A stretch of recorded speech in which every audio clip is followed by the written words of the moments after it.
Scott White, and we're doing a presentation on nutrition and healthy living in New York City. And these are all the people that work on it.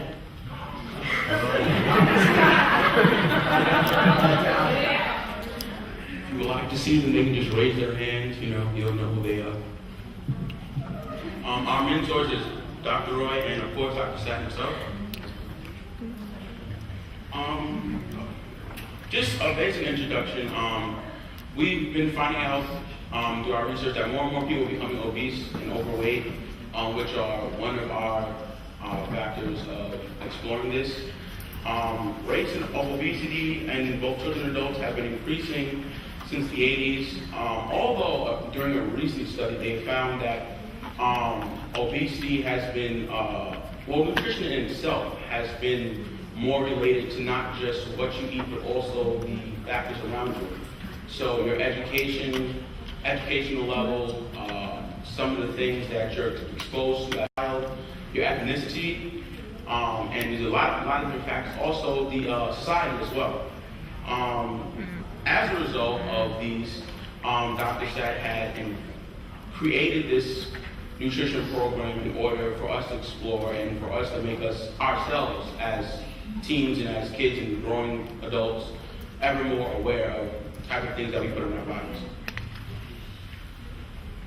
The purpose of our research was to compare the quality and the price of fruits and vegetables at green markets, supermarkets, and bodegas in different areas across New York City. And also to determine whether the demographics of nutrition-related disease of an area is related to the quality of the produce of an area. Our hypothesis is that green markets will have the best quality, supermarkets will have the next best quality, and bodegas will have the worst quality.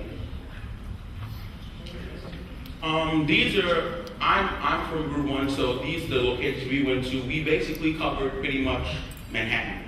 And so Union Square, 14th Street, Tucker Square, that's actually on the west side, opposite of 68th. Tribeca, Inwood, which is all the way up in Manhattan, Mount Sinai, 97th, that's those close, Bowling Green, those are lower, Zuccotti, those are lower Manhattan, Staten Island, and Port Authority, you guys. My group was Group 2, and we covered mostly just Manhattan. We had one stop in Queens, one stop in the Bronx, and one stop in Brooklyn.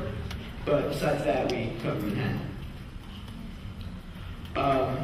As you can see, the average obesity rate in Manhattan is 14%, but in Harlem, the rate is 24 to 31%, which is very high.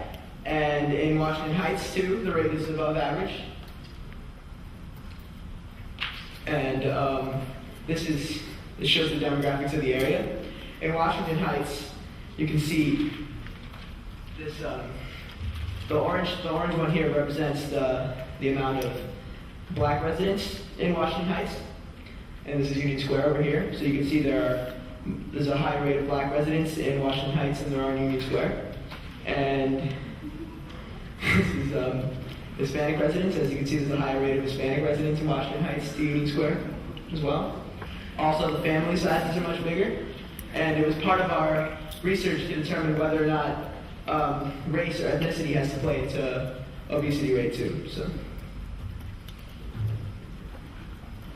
And pretty much these are the demographics for Inwood.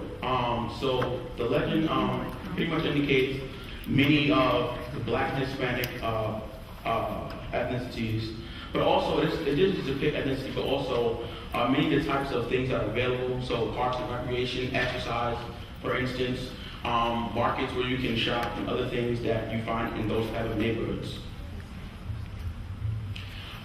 So some of our methods was pretty much, it's simple. We went to farmer's market, we went to a green market, and pretty much we compared fruits and vegetables by size, weight, their color, ripeness, and also the cost, the price. If you can see this chart right here, this is the chart that we would use to grade bananas. As you can see, all the way, this is what we would give a 1. This is not very ripe at all, as it's green. All the way at the end is what we would call a 7. That's the most ripe out of all of them. And we would generally use this kind of chart for every kind of fruit and vegetable that we would look at. And this is an example of one of our coworkers at work here, studying the, looks like she's an apple. This is the chart that we would record our data into. So here we would write the circumference, the length, the weight of all these, the cost, the appearance on a 1 to 7 scale, the ripeness on a 1 to 7 scale, and whether or not we would buy it. And then here we would fill out a little bit about the area that we were looking at, whether or not they had organic items, whether or not they accepted food stamps, whether they had low-fat dairy, and whether they spoke Spanish or English or both, and whether or not there was variety.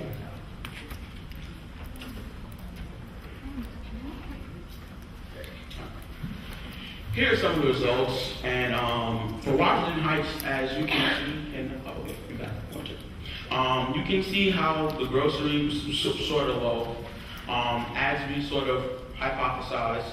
The farmers market, it was much higher, and some of the Union Square grocery, as you can see, into the silver on the Union Square, how that was really high. And the Union Square farmers market, even though both of them, can I have a little bit?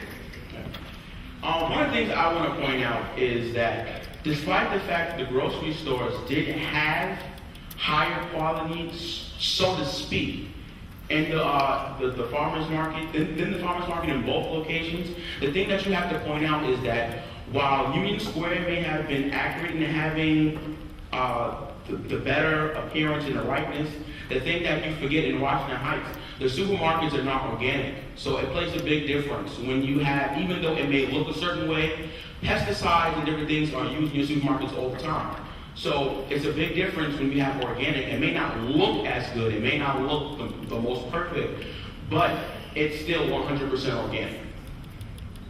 And if you're wondering, these types of results we concluded also from asking the individual vendors who sold their different types of produce. So pretty much this is still Inwood. Inwood, you can see the grocery store, you can see the corner store, and also the farmer's market. And you also have to take into consideration that when you go into these places, sometimes, even though things may look a certain way, they also are packaged. It's a big difference between how things are going to look when they're packaged and when they're just freestanding. So you have to also take that into effect as well. Oh, here's a picture at one of our farmers markets. This is actually, if I recall, this was in Bowling Green. So this one, in one of the farmers markets there. This is at Union Square. Now, as disgusting as that may look, these are what you call heirloom tomatoes. They're not your ordinary tomatoes. I actually had to ask someone because we were all grossing about these type, and they look absolutely as if someone had just cut them up and just spewed them out and put them on the table. But I have found that they're actually quite tasty. They're actually great for roasting, great for, nutritious people. If you want some good tomatoes, go try some heirloom.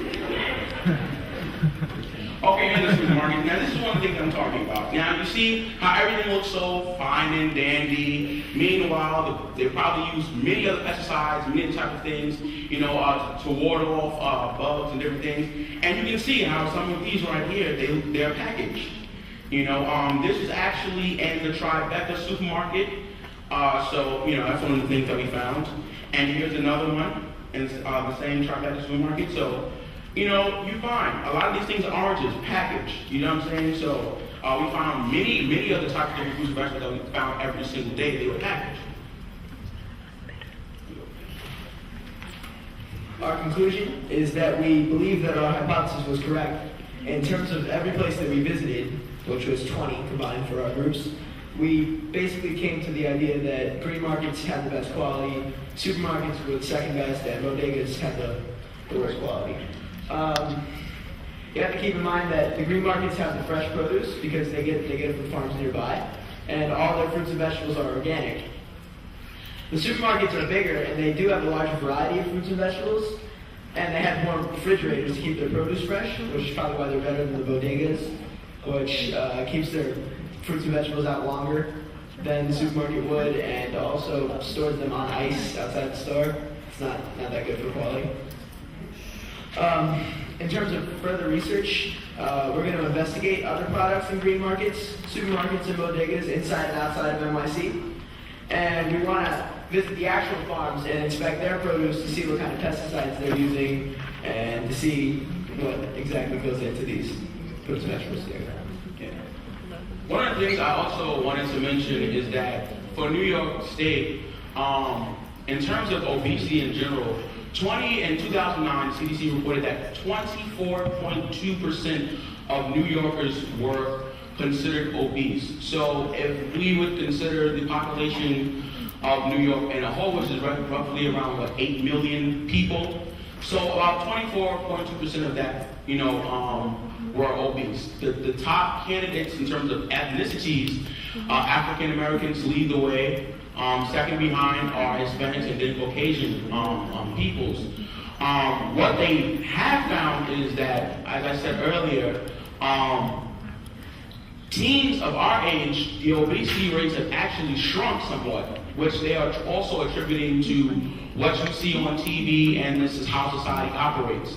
But they have said also that adult obesity has been on a raging increase. So the problem is now, not only do we have, even though teens obesity is shrinking, but adults are getting increasing in terms of obesity. Now, your parents are supposed to be the examples for you to tell you how to eat, to show you what proper nutrition is there. But then how is that even able to possible when, they are doing is bad and you're going to only do follow what they do? So that is something just to make you aware of. And it's a good thing, as, I have to admit myself, I did lose like a couple pounds myself. All right.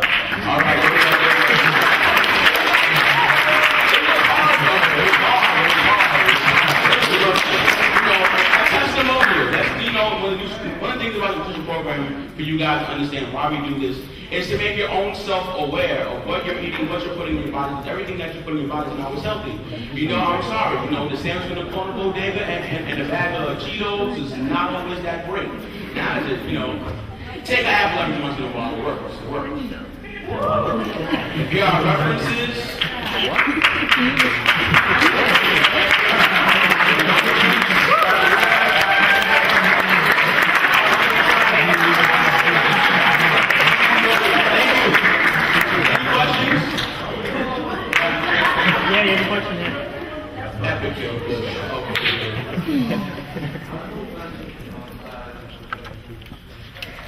Well, one of the things is,